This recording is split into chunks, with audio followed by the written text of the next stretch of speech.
Elizabeth, a wedding photographer and bridal boutique owner based in San Diego, and in today's video I'm going to be showing you guys lots of different examples of wedding dresses to help show you what the different wedding dress necklines look like and what they are called.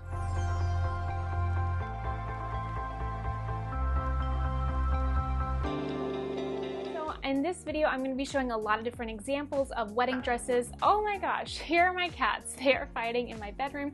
I'm having to film in here because I am fostering kittens right now, and the kittens are actually in my office.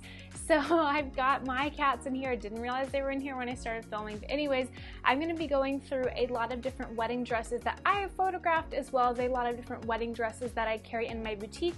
So the photos I'm showing today are going to be a mix of different photos that I've taken, as well as like stock photos, I guess you could say, or designer photos that designers provide my boutique with of dresses that they've photographed that we carry in my boutique. So I'm going to be showing you guys different dresses like that just to describe the different necklines. Some necklines are really common, so you see them a lot in wedding dresses. Some necklines are really more rare, so I'll kind of point that out as we're going through. You might like some of these, you might really not like some of these. I love some of these and I'm more partial to some than others, but I'm going to be including as many types of wedding dress necklines as possible. I might point out some, like this is really great for brides who have these features, or if you're a bride who has maybe broad shoulders, and this might not be the best one for you if you don't want to show these off, or if you want to like hide these features. So I'll be talking about things like that too as I go through these different wedding dresses. So let's just jump right in. The first wedding dress neckline style that I'm going to show is a V-neck, and what I have done for all of these dresses is I have put in parentheses the sleeve style that goes along with the dress in the picture, just so you guys have an idea of what the sleeve style is. So what I've done is for sleeveless dresses, I have put if it's actually spaghetti strap, which is a thinner version of sleeveless. But I wanted you guys to know that different necklines can come with different combinations of sleeve styles, just so you know what everything is going on. So for this is a V-neck. This is an extremely common style of wedding dress neckline. It is flattering on pretty much everybody under the sun, looks great on all brides, and I highly recommend it for anybody to at least try it out when you are shopping. So here is just another example of a V-neck sleeveless. Again, looks great on almost everybody. And then what I'm going to show you guys next is a V-neck dress with a plunge.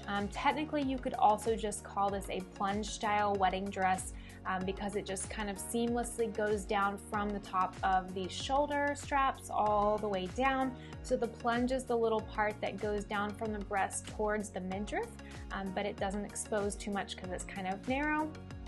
And then on this next dress, this is more of a V-neck with a plunge because it does come from the shoulder straps to a nice V, and then it plunges straight down. But the plunge itself doesn't reveal too much because it's quite thin. So if you want to be having a nice plunge without revealing too much, something like a narrow plunge might be really nice for you. But this is a spaghetti strap style, so you can see that it is sleeveless but has really thin straps. So that is what spaghetti strap is called. So moving on to actual plunge style dresses. Plunge necklines that aren't V-neck basically just go straight, like really curve nicely down to the midriff. So there's no, I hate to say harsh V, but there's no harsh V and then a plunge. These just smoothly go down and plunge. And this is with a cap sleeve style. So a cap sleeve is not quite long enough to be considered a short sleeve. It's just kind of capped on the shoulder right there. So this is a plunge style neckline that goes really far down to the midriff. This next dress is a plunge style sleeveless, and it does go pretty far down, and it definitely exposes quite a lot of chest here. This next dress plunges really far down, but because it's more of a long and narrow plunge, it doesn't expose as much chest. So if you're a bride who wants to show a lot of skin but not as much chest, look for dresses that have more of a narrow plunge, and then you're not going to be revealing as much of your chest. My wedding dress had a similar style where it plunged really far down, but because it was narrow, you couldn't really see much of my chest, which was something that I didn't want to show too much of, but I had a really cool plunge, so that's just something to keep in mind. Now this next dress I want to show you guys is a sweetheart neckline with a plunge. So what makes a sweetheart? If you take the shape of a heart and you cut off the bottom point, you're left with like the two little caps of the heart. That is basically a sweetheart neckline. So this one just happens to have a bit of a plunge so you can see her skin underneath it, and it has off-shoulder sleeves. So off-shoulder sleeves or straps are basically the little straps that you can see hanging off her arms, and the ones here are extremely loose, which means for her that she can raise her arms up to dance really easily. The tighter the off-shoulder straps are, the harder it's going to be for her to elevate her arms. So if you have really loose straps, you can raise your arms really high. If you have tight straps, you can't. So that's something to keep in mind for your dress. If you have really tight straps on your dress, make sure that they are detachable so that when you go to dance and raise your arms, you can actually do so. Now this next dress is a sweetheart dress that does not have a plunge, and it does have a little bit tighter straps for off shoulder. So this is a very classic sweetheart dress without the plunge. This is a very typical sweetheart dress. Now this next sweetheart dress is a strapless dress, which for strapless dresses, these, if they're done well, if they're made by a really good designer and they're fitted perfectly to you in alterations, you should not have to pull them up throughout the wedding day. That is one thing we hear brides say all the time: I don't want strapless because I don't want to pull them up during the wedding day. If it fits you properly and you get a good dress by a good designer, you shouldn't have to touch it. It should fit you perfectly and stay in place absolutely beautifully. It should fit you like a glove. You shouldn't be fidgeting with it at all. Our dresses at my boutique are made to not move. That shouldn't be an issue whatsoever for you. You should not have to be pulling at your wedding gown or tugging at it. That is not a good look and it does not feel comfortable. So that's just a side note. You should be in a dress that doesn't have to be tweaked or tugged at all. So anyway, one nice thing about this dress is got a beautiful plunge and it's a very classic sweetheart look. Now one thing to note about sweetheart gowns is if you have really broad shoulders and that's not something that you want to show off in a sweetheart dress, I would absolutely avoid a strapless dress because they are going to really emphasize shoulders and your chest area, and if you want to hide your broad shoulders, then get something that's more like a sleeveless dress or maybe even a long sleeve dress. Do not go for strapless. So this next dress is a sweetheart neckline. It's not as obvious because the tops of the sweetheart are connected to spaghetti straps, but I did want to include this in here because it is technically a sweetheart neckline, but it's just a little bit less obvious. This next example is an illusion neckline, which is really popular, and I've included this first example in here for a really good reason.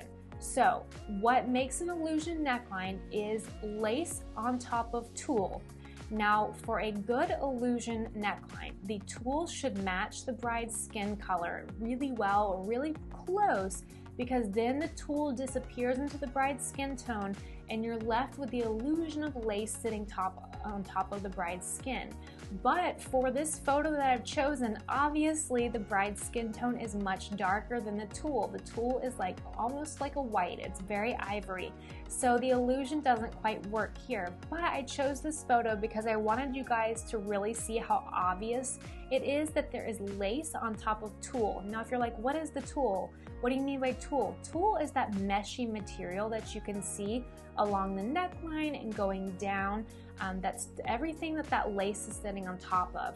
So in a good illusion, so what I'm going to show you guys in this next example here, there's actually tulle all across her chest, all the way up to her collarbone. From her shoulder to shoulder, there is tulle all over her neck. You can't see it, or you can't see it very well because it blends in with her skin tone perfectly. This is illusion done well because this illusion color is ordered in her skin tone.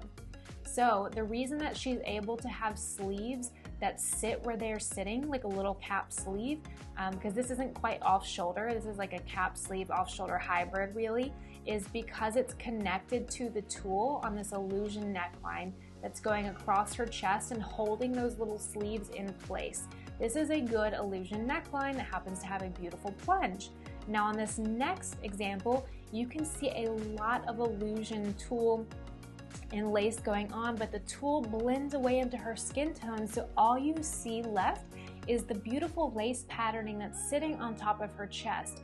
You don't see any of the tulle there, you can only see the lace. So this is an illusion neckline, so it gives the illusion of just the lace being on top of her skin. Now obviously if you go 2-3 feet away from her in person, you're going to see that tulle sitting on her skin, but in photos from far away, that illusion is there. Illusion necklines can come in all sleeve styles, except for really strapless, but they could be long sleeve, they could be sleeveless like here, they could be short sleeve, you name it. So this is what an illusion neckline is, and a good illusion will have tulle that's really close to the bride's skin tone. So if I was going to order that first dress for that bride, I would actually have ordered it, that was just an editorial we shot, but if I was ordering it for her actual wedding, we would order that dress in a deeper tulle color to actually match her skin tone. So for this next dress, this is going to be a square neckline. You can see the neckline from the sleeves makes a bit of a square. It's not always a harsh square, sometimes it's kind of smooth. You can see in this next example here, kind of a square neckline. And then in this next example here, this is a little bit softer of a square, but still pretty much a square. You might be able to call this one here a scoop neckline, but I would still include this one in the square neck category.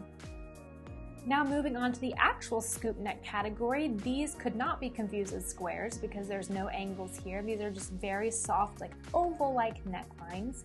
So you can see it in this example here that's sleeveless. And then in this example here, again, a very beautiful soft scoop neckline. In this next example, we've got a straight across, or pretty much straight across, a very slight angle here for this straight across strapless gown from Marquesa.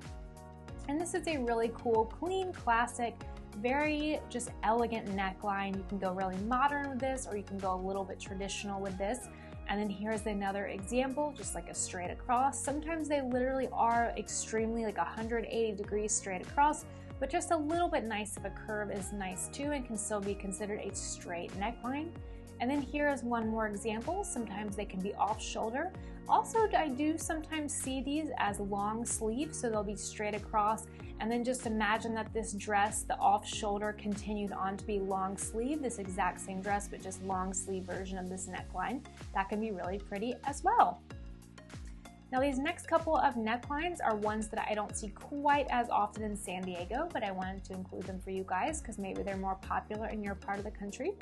But this next one is Bateau, or a boat neck. So this one is in a long sleeve version, and just imagine that you've got a little bit of the collarbones peeking out. So this one here, you can see you could just have a little bit of her collarbone peeking out, and that's what it shows. And then you've got a similar neckline, just a little bit different of a sleeve style here for this Marquesa gown. And then another Marquesa gown here in a cap sleeve version. Again, these are very like high, almost a high neck, but not quite. But this is a very kind of conservative, more modest neckline for sure that you could make work for very traditional weddings.